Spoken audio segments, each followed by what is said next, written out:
Mirë, ne rikthehemi sërish në studio, vjojmë diskutimet dhe analizat tona se rakon listës kandidatëve për deputet në zgjedhjet parlamentare të 11 majit 2025. Do të fokusohemi tek Partia Demokratike, më konkretisht, por patjetër që do të ndalemi edhe tek Partia Socialiste. Do të flasim se rakon pakënaqësive, tërheqjeve, afrimeve në forcat e tjera politike, ashtu siç kanë bërë një pjesë e mire disa prej personazheve kryesor, le ta quajmë kështu, të Partisë Demokratike. Këto e shumë të tjera do të kemi mundësi të diskutojmë me doktor Ilir Ali Mehmetin, i cili më është bashkuar në studio.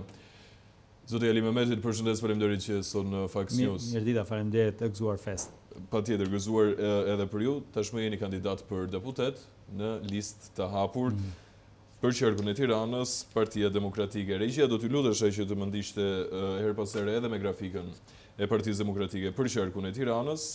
Doktor, unë më vjen mirë që të vijoj të quaj doktor, se normalisht ky jeni ju, personazhi i cili jeni çdo ditë më shumë afër qytetarëve, pa patur asnjë lloj interesi të vetëm, edhe këtë e them nga eksperjenca dhe nga marrëdhënia që ne tashmë kemi krijuar së bashku për aq kohë sa njihemi nëpërmjet televizionit dhe jo vetëm. Si një personazh i cili e keni thënë gjithmonë të vërtetën ashtu siç është dhe nuk keni lakmuar asnjëherë për më shumë se çfarë ju ka takuar, dua të marr komentin tuaj të parë sa rakon mënyrës se si janë finalizuar listat e Partisë Demokratike konkretisht për qarkun e Tiranës. Në një farë mënyre, a ish bëri kryetari i Partisë Demokratike Berisha ato se çfarë u zhvilluan dhe dolën nga procesi i primareve? Dhe a ka qenë procesi i primareve për të cilin ne kemi diskutuar shpeshherë një ogur i keq i cili ka shkaktuar këto pakënaqësi? Po, shumë e drejtë pyetja. Primaret ishin një, le të themi, një mënyrë për të zgjedhur kandidatët me një proces me dy hallka, siç ishte qartësisht dhe kemi diskutuar në udhëzim i cili u diskutuan me zjarr, fakt duhet të themi, nuk është se ishte diskutim me tonë të ulta gjatë Këshillit Kombëtar kur u caktua dhe u votua dhe u pranua. Po, ndërkohë regjia më vendos dispozicion listën, ëh? Dhe kërkoi që në radh parë të kalohet procesi primarëve, pra që do të thotë kandidohet, kishte një prag, besoj e kalkuluar. Por udhëzimi parashikonte dy hapa. Një hap të parë ishte pjesa e votës, e kemi komentuar gjërë këtë dhe nuk po i shkoj, dhe hapi i dytë ishte pjesa ku kryesia merrte këtë rezultat votimi, e ponderonte dhe me disa element tjerë si kontributi politik, kontributi, po themi, social, kontributi për sa i përket diasporës e me radhë, dhe në fund fare dilte me listën përfundimtare. Kështu që kjo ishte me dy hapa. Me sa i përket hapit parë e kemi diskutuar mjaftueshëm, ishte diçka patjetër, kishte imperfeksionet e veta, por në përgjithësi vajti mirë, pra pjesa e votimit dhe e numërimit të votës primareve, kurse në momentin e dytë të kryesisë, pastaj kryesia kishte tagrin për të bërë listën dhe në fund fare bashkë me privilegjin ka dhe përgjegjësinë për listën përfundimtare. E kuptoj, po se rakon debateve në një farë mënyrë të shkaktuara për shkak të atyre personazheve të cilët janë ndjerë në një farë mënyrë të zhgënjyer për shkak se nuk kanë qenë pjesë e listave.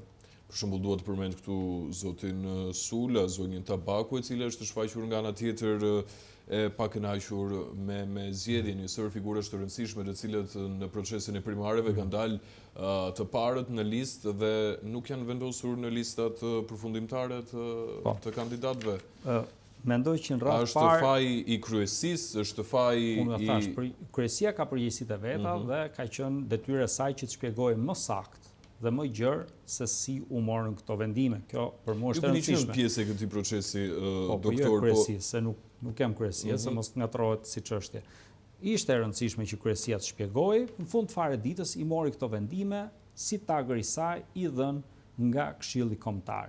A kishte pakënaqësi? Po kishte.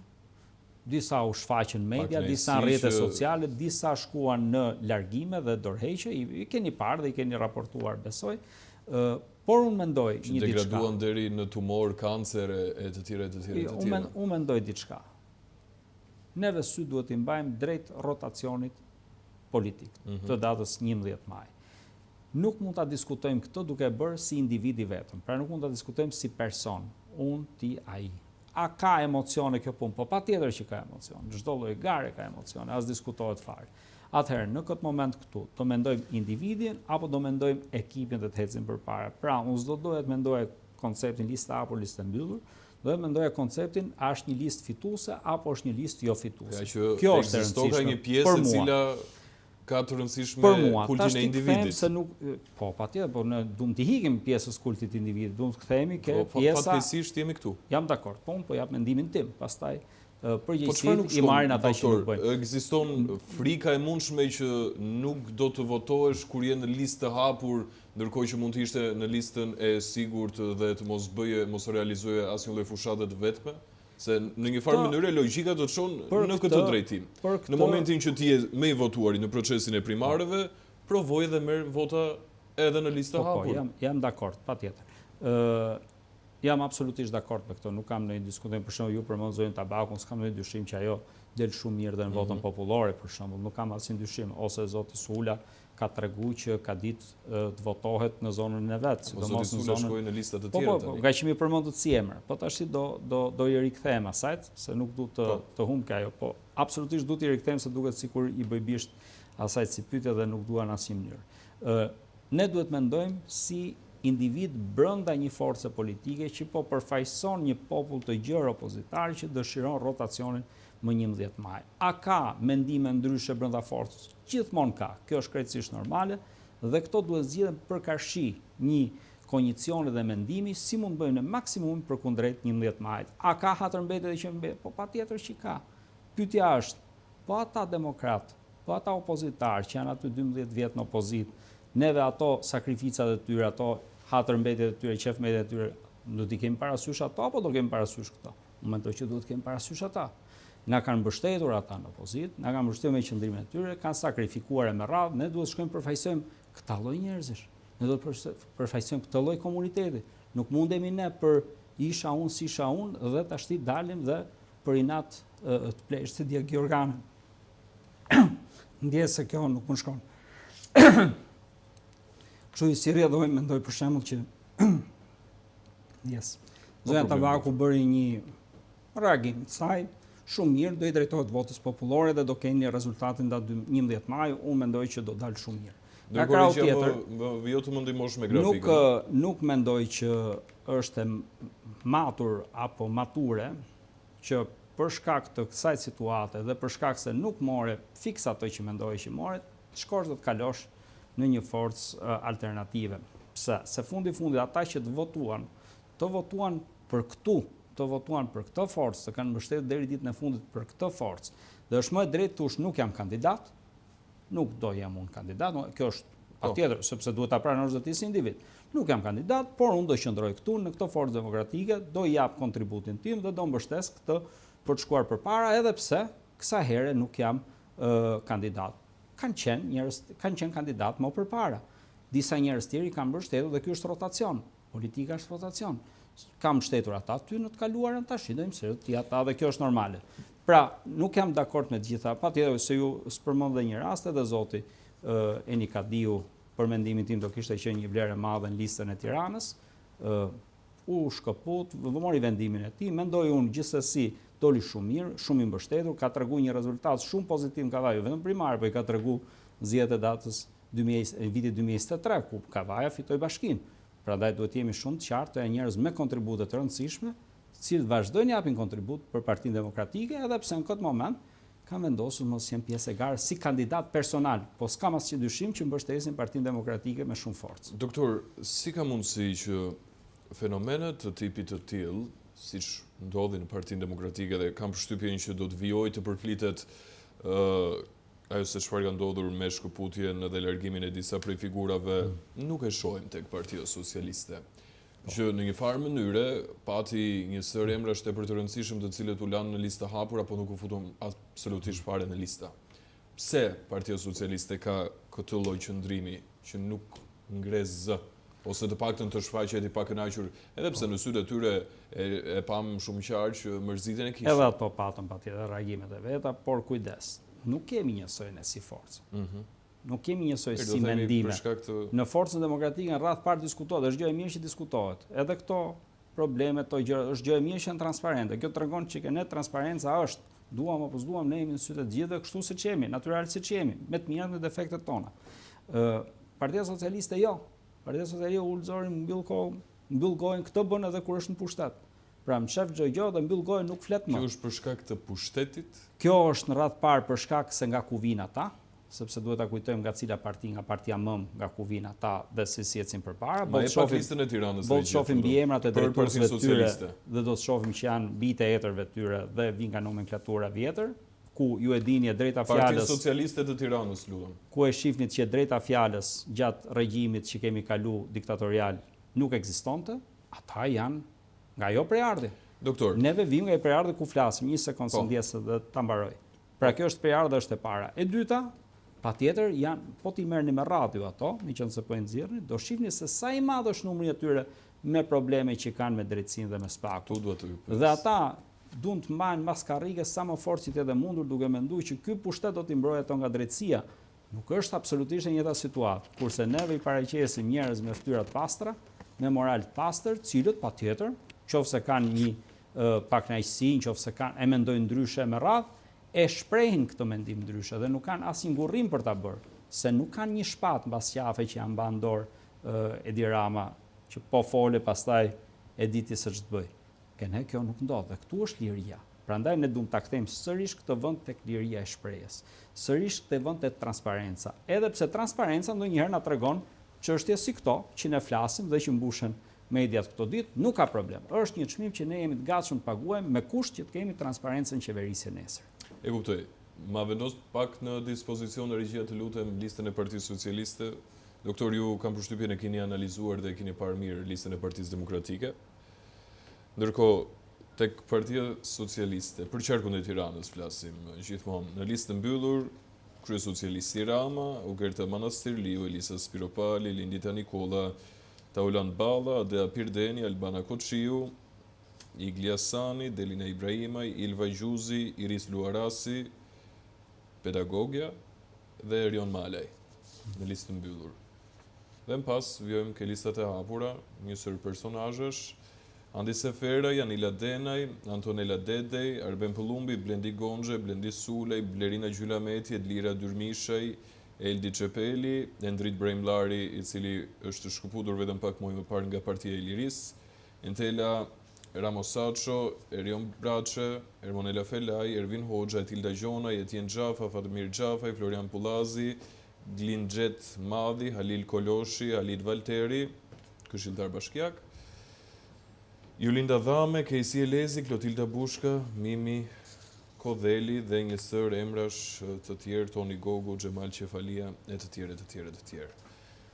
Nëse do t'i vendosim në peshore këto dy lista, doktor, Partia Demokratike dhe Partia Socialiste, flasim gjithmonë pa dorashka, me të mirat dhe të këqijat e veta për gjithë secilën, kush do t'ishte lista më e denjë, më e saktë për të qenë në parlamentin e ardhshëm? Me një fjali shumë vetëm, ju shumë të shkurtër. Ju po ma lexonit listën dhe unë nuk isha i qartë nëse ishte lista për kandidat për deputet apo për kandidat për SPAK, ajo që po më lexonit, nga Partia Socialiste.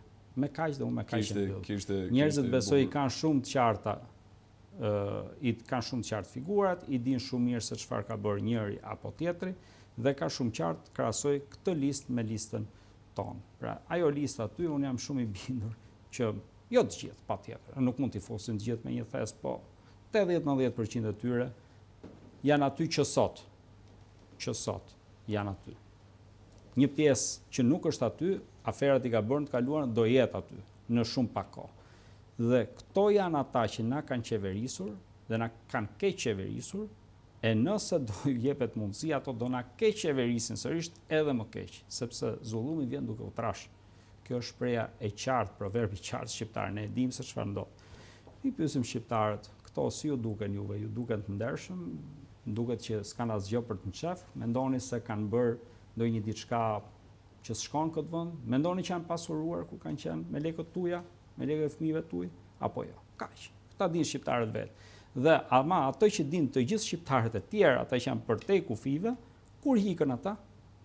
Pse hikën 1 milion shqiptar ndërkohë që ekzistonte regjimi i këtyre? Se e bën mirë këto vendin. Po të kishte qenë një vend i mirë, ky popull do ishte shtuar, minimalisht do kishte mbetur njësoj. Ndërkohë që neve na ka ikë 1/3 popullsisë. Ndërkohë që neve lindjet na kanë shkuar 1/3 në krahasim me ç'ishte 10-12 vjet përpara. Këtu jemi ne. Ne jemi një popull që po plaket dhe mbas plakjes vdekja. Ky kom po merr fund. Pse? Për atyre njerëzve aty. Ata e bën këtë, sepse gjitha burimet i kemi, gjitha mundësit i kemi. Por nëse ne kemi kandidat për SPAK aty në listën e Partisë Socialiste, nga lista e sigurt praktikisht pothuajse të gjithë, nga listë dhe shumë, mbi gjysmën nga lista e hapur. Ky është realiteti i Partisë Socialiste. Cila do të jetë fushata e doktor Ali Mehmetit, ashtu siç të njohin pjesa dërmuese e shoqërisë shqiptare, doktor? Unë jam ky që jam. Them atë që mendoj. Edhe thash pak në fillim. Është vlerësim personal gjithmonë. Po patjetër, dhe faleminderit. Heci me parimin që neve duhet i kthehemi demokracisë drejt për drejt, që do të thotë njerëzit, komuniteti duhet zgjedhë njerëzit që përfaqësojnë jo vetëm forca politike, po njerëzit brenda asaj force politike, dhe më pëlqen lista hapur se është mundësia që të zgjedhin pikërisht njeriu që ata duan. Gjë që nuk është e mundur në sistemin, le të themi, me listat siç e kemi pas në 2021, ishte këtu e kanë mundësi, mund t'ia thonë këtë njeri ne duam dhe nëse mbështesim ai njeri shkon në parlament. Në një farë mënyre edhe kjo është pse kam qenë pro gjithmonë listave të hapura. Se çfarë gabimesh ka bërë në përzgjedhjen e listave. Në momentin kur këta të fundit do të kam mendimin që nuk e bën dot sepse 12 që e parë nuk votohet.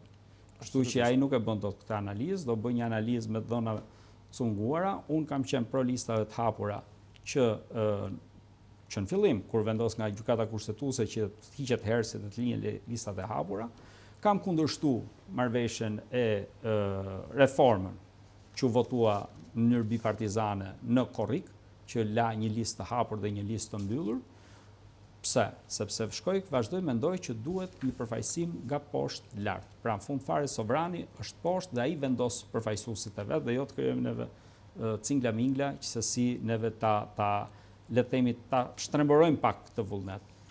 Dhe shkoj shumë ke parimi. Voti drejt për drejt është vot më e saktë, kështu që jam shumë i lumtur me atë sistem, edhe pse fatkeqësisht nuk është plotësisht siç e mendoj, por duke qenë se ne jetojmë një botë ku mendojmë demokracia shumica vendos, atëherë edhe në këtë rast unë kam qenë pakic, duhet i bindem asaj që shumica vendosi. Pra, u bë ligj dhe nga ky moment ligji duhet zbatuar.